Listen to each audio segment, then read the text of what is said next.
Génibet, Paris-Picanly. En ce moment, profitez de 250 € de bonus de bienvenue. Bonjour à toutes et bonjour à tous, c'est l'hippodrome de Saint-Cloud qui accueille la réunion principale de ce mardi 11 juin. Un quintet plus, le prix Triomphe qui s'adresse uniquement aux juments.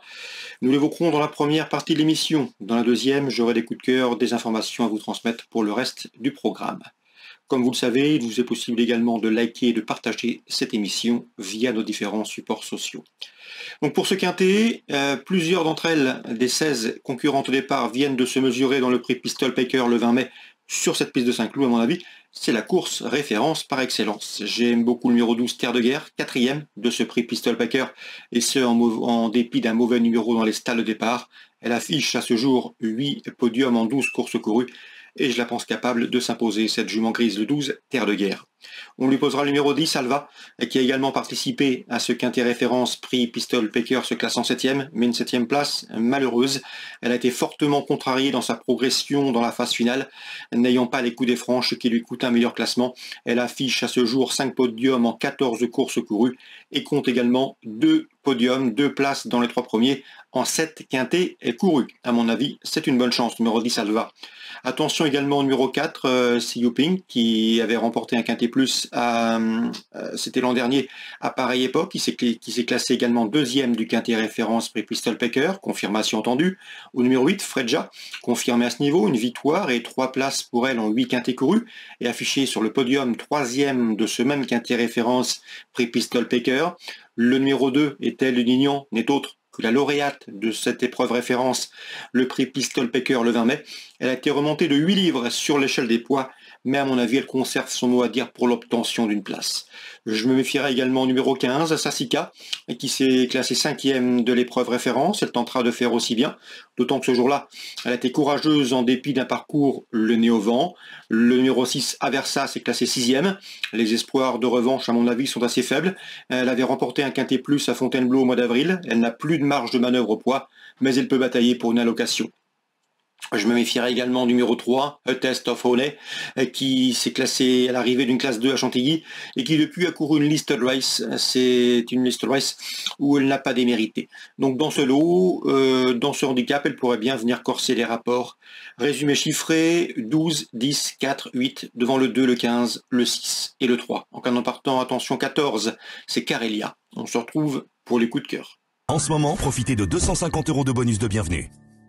Voici désormais mes différentes informations et conseils de jeu pour ce programme du mardi 11 juin. Concernant Saint-Cloud, dans la deuxième, j'aime beaucoup le 202 Gun of Brixton, qui devrait confirmer ses bons débuts enregistrés, une deuxième place sur cette piste de Saint-Cloud. Dans la quatrième, le 401 Other Worldly mérite crédit. Elle n'a pas été revue depuis sa deuxième place dans le prix Ténébreuse, début octobre, et à mon avis, sur cette piste de Saint-Cloud d'ailleurs, et à mon avis dans ce lot, elle peut parfaitement s'imposer pour sa course de rentrée, le 401. On lui associera le numéro 5, Sagan, qui a obtenu un classement similaire, deuxième le 6 mai, sur le tracé qui nous intéresse, 401-405.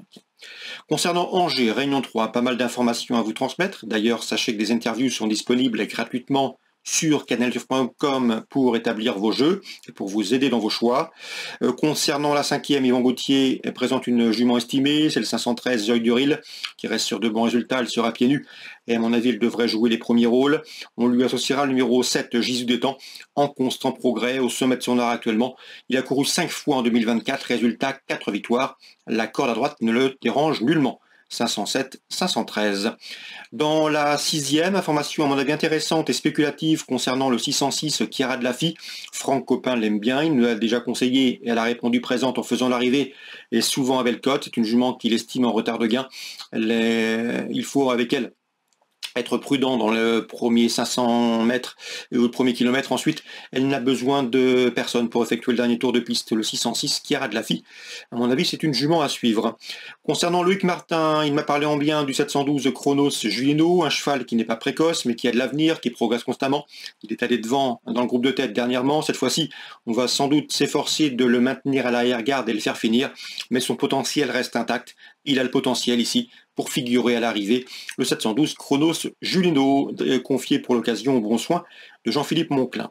Loïc Martin qui présente également une partante dans la 8e, c'est 809 Galia Soto. Elle doit impérativement courir et cacher, ça n'a pas été le cas dernièrement. Elle peut ici, à la faveur d'un parcours en embuscade, finir vite et pourquoi pas se hisser sur le podium. L'opposition sera emmenée par le numéro 1 Harrison Duplessis et le numéro 2 Hermès Express, lesquels ont prouvé qu'ils avaient la pointure d'une course comme celle-ci. Harrison Duplessis, Hermès Express et 809 Galia Soto, toujours pour ranger Réunion 3. Petit mot également sur la Réunion 4 à Vincennes. Dans la deuxième, j'aime beaucoup le 4, le Vissim. 2 courses auto-montées, 2 victoires, confirmation attendue, la passe de 3 est possible. On lui associera le 6, l'unique du Choquel qui a été son dauphin dernièrement. Et dans la 8e, j'ai pu m'entretenir récemment avec Karine Dezot qui m'a parlé en bien du 810 Seladjana. C'est une jument qui a des gains à prendre, qui est en retard de gain dans ce genre de tournoi. Le seul bémol la concernant, c'est la volte. Et elle est beaucoup mieux départ, auto-start. Ici, ce sera le cas, et à mon avis, dans ce lot, elle pourrait bien figurer à l'arrivée à une cote intéressante. Le 810, c'est la Jana. Elle a le potentiel pour figurer à ce niveau. On lui associera le 8, Inesquick, présenté par Marius Coignard, est une jument si elle a bien récupéré de ses derniers efforts, qui a les moyens ici de bien faire et pourquoi pas jouer les premières places. C'est Inesquick avec Ella Jana dans la 8e. Voilà pour les infos de ce mardi. Excellente journée à tous, très bon jeu. Rendez-vous demain. Génibet, Paris Picardie. En ce moment, profitez de 250 € de bonus de bienvenue.